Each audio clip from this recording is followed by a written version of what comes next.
Hey guys, welcome back. Today we're taking down the Ansible, but first we have to go through a couple areas. We're also getting a lot of levels today. So this section here is a lot like the area in Chapter 3 where we had to wait for the Marines to open a door for us. Only this time none of our Aurelian buddies are standing near the door. We just have to kill off a certain number of Seekers, and they spawn from various doors around here.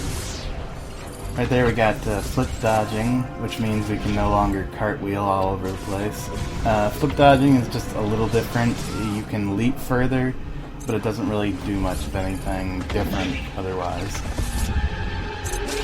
With the Seekers here, they spawn out of 4 doors, those 2 on the left and the right, top floor, and out of the little alcoves in the bottom. I'm not sure how many are supposed to spawn, and they don't seem to come out in any particular order, but yeah. This door behind us right now is the one we're waiting for the Aurelians to open so we can proceed to the next area, and it's going to take a little bit.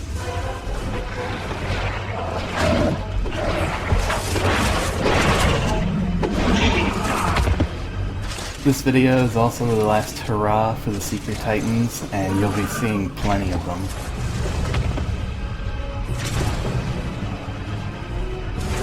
This is one of the areas where the Discord is actually fairly useful because it's very close quarters, and you can sort of lead the Seekers into corners and whatnot. Most of the rest of the game takes place in areas that are much wider and larger, so I feel this is probably one of the last chances you'll get to see the Discord really being effective at its job.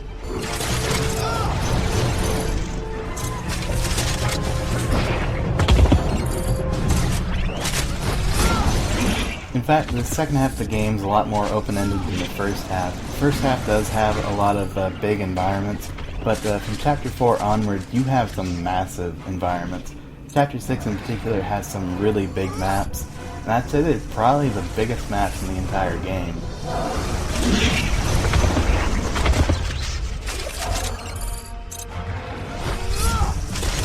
And I believe that's the last of them. Yep, now we can go through. This next section is the hangar. It's supposed to be this big battlefield, but unfortunately it kind of is dulled by the Seeker tank they give you over in that corner. They have tons of vehicles and tons of turrets around, but pretty much as soon as you jump into the Seeker tank, it's sort of trivialized.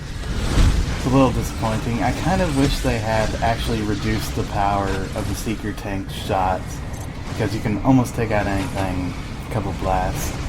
They sort of shamelessly spawn Seeker shock troops over in that corner behind us right now. Those guys will practically spawn on top of one another. They're trying to get into the room so fast. As you can see, we've got dropships, we've got Seeker tanks, we've got shock troops and turrets and normal Seekers. So this is a pretty big fight, and they did a pretty good job of setting it up, but I kind of feel like the threat was eliminated, because we usually take down enemies very quickly with these shots. It's about 2 or 3 shots per vehicle. That Seeker dropship only took 3. By the way, those turrets are called Tusks. They don't tell you that in the game and you can't pilot them, but that's the name they've told a bunch of interviewers and whatnot.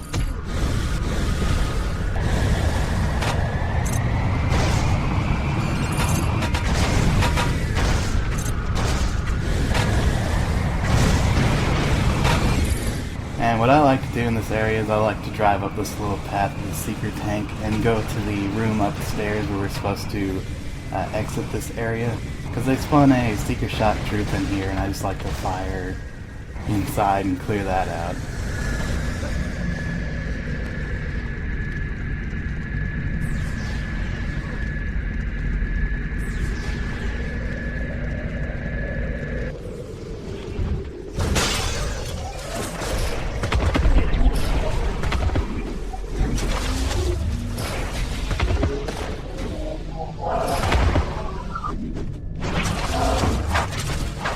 Elevator will take us to the last map of this area, and that's where we'll be spending the rest of this update. Apparently one of my raiding buddies didn't want to follow me.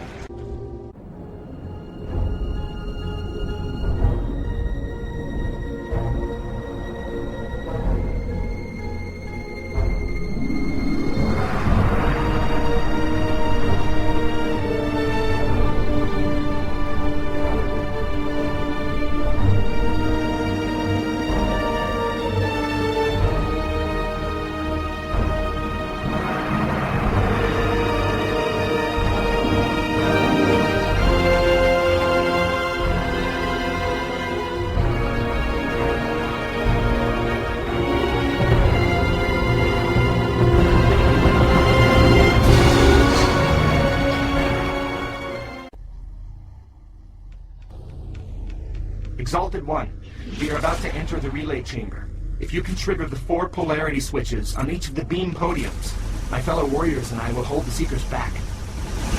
Yeah, I had to splice in this clip here because pretty much as soon as I ran into that room, I dived into that Seeker shock troop and he blasted me to hell. Anyways, this room is supposed to be another big fight in the game, only no Seeker tank this time. Shock troops, titans, normal Seekers all over the place. And there are actually a couple objects you can lift and throw around, but your main goal is to get upstairs and activate a series of consoles, so you don't spend too much time downstairs, which is kind of a shame because upstairs is not that interesting and they don't have many enemies spawn up there.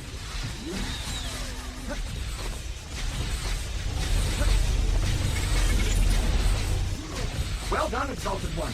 On to the next.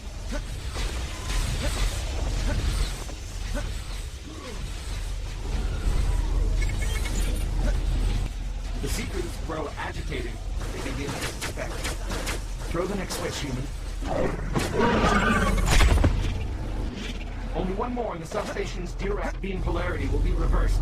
Hurry, Exalted One. Time escapes us.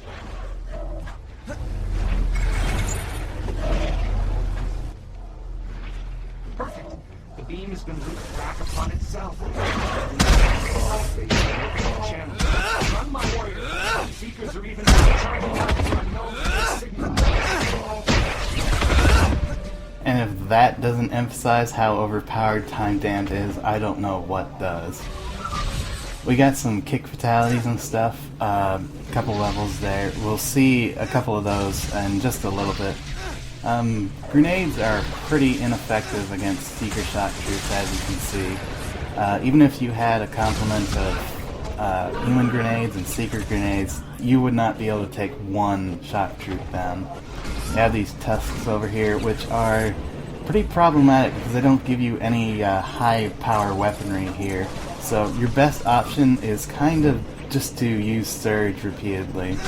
And they take about, I'd say about 13 surges to take them down, so it's almost better to just leave them there.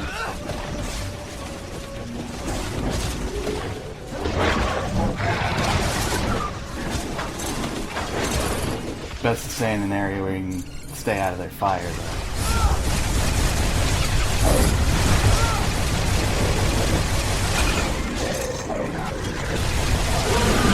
These are the last couple of Seeker Titans we'll be encountering, so say your goodbyes now. Again, try fruitlessly to try to take out some of those tusks. And at this point I just say, you know, screw it, let's just get through this level. These Seekers aren't that important anyways.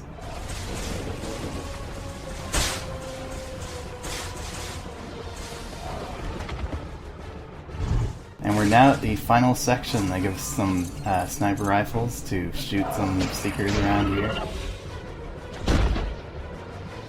And this is the substation area where you could look over the cliff at the start of the level, and you could see this if you look past the Ansible a little bit. So we started in front of the Ansible, and we came around the side of it. I thought about going in that door, but if you time damp and run inside, you will get locked inside. They will lock the doors on you, and you won't be able to get out. Move up to the base. From there we can open our corrupted channel into the Infocom stream. This shall be a sight even our prophets never foresaw. I don't remember if I mentioned it, but now that we have Time Shift, we have a special ability where when we dodge and hit melee while dodging, Gideon will do this dash attack forward a little bit. It's very similar to Time Shift.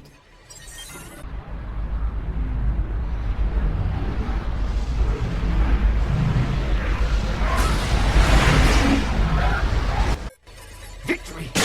Keep your eyes on the heavens, Exalted One. Our cruel masters are about to be soundly feathered.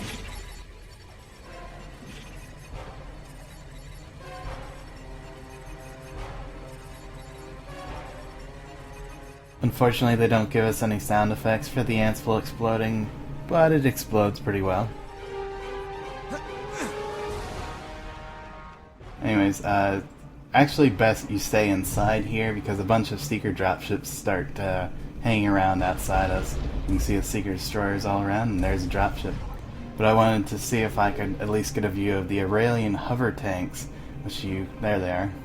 You'll see them more clearly in the cutscene coming up in just a second. Excuse me, Exalted. Alright, see you guys next update.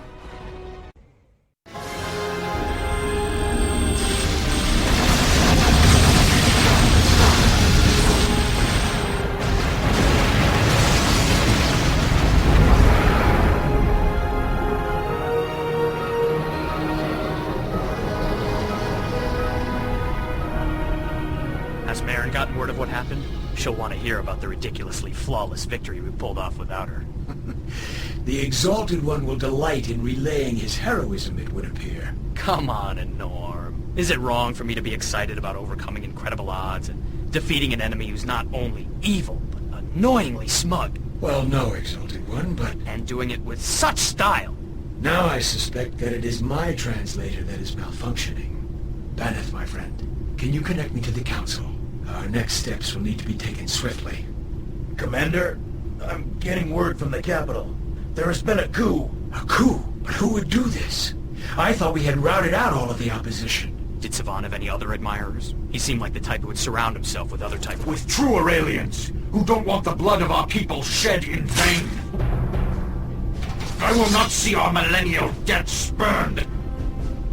You do not know what you do. If we fail to move quickly on the Seeker forces scattered around the planet, they will be able to organize and keep us off balance until their off-world fleets arrive. You are condemning our world to annihilation. No, Commander. You did that. By willfully challenging our rightful patrons with your embarrassing accusations. You have forced our hand, Commander. And we can only hope to pull something from the ashes by giving you and your conspirators to the Seekers with our deepest apologies. And you really think that your loving patrons will let this go with a slap on the wrist? I've seen what these bastards do to worlds they don't like. They erase them. Enough from you! I always found the old religion to be tiresome. Baneth,